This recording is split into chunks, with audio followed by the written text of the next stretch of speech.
You throw him at some random yard game and he'll just absolutely smoke you. St. Thomas senior Luke Niemeyer isn't as good at pool as his younger brother Josh. But Luke doesn't care about winning. He cares about spending face-to-face time with his brother.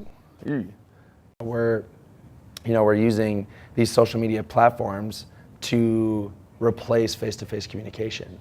Last year, Niemeyer became frustrated with the amount of time he was spending on his phone. Like, I calculated it out one day, and I was on social media for a total of like 4 or 5 hours, in a day, and I consider myself not one to use it a lot. So he vowed to take a month off of social media. I started to see how much it was controlling my life, how much it played a role in my day-to-day, my minute-to-minute life. We have created tools that are ripping apart the social fabric of how society works.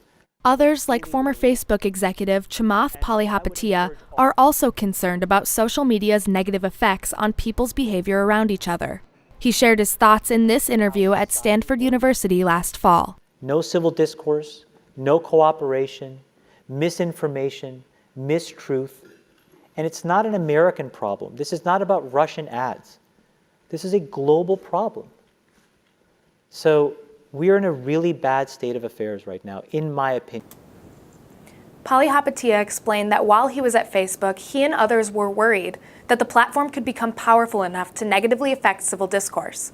Facebook immediately responded to his statements at Stanford in a press release sent out to multiple news sources. The statement said, "When Chamath was at Facebook, we were focused on building new social media experiences and growing Facebook around the world.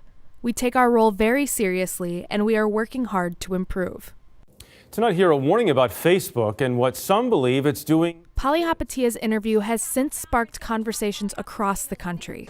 You made some truly critical comments about Facebook, really upending children and our society. I think there's a lot of truth in what he was saying. Allison Jesse, assistant professor of psychology at the University of St. Thomas, says social media can be addicting.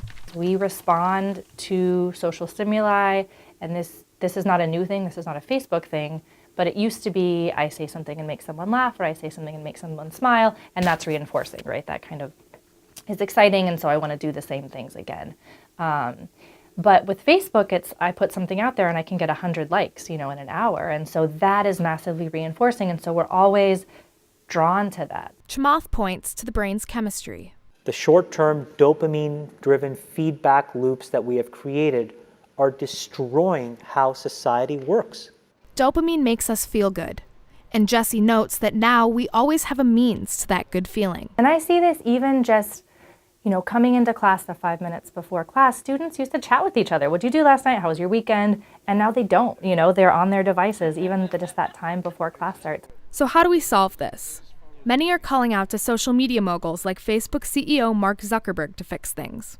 In response, Zuckerberg said his 2018 resolution is to fix some of Facebook's larger issues, including making users' visits more meaningful, which left many skeptical of whether that's the real solution, including Jesse. You can curate your news feed or your Instagram feed in ways that are just people who think what you think, but Facebook also does it for you, right? They have these algorithms so that you see things that you hover over longer, or that you click on, or that you like, and so I think we're becoming more and more like in our little boxes, and our boxes are becoming more and more separate. So some, like Niemeyer, opt to solve these issues by taking matters from their own hands.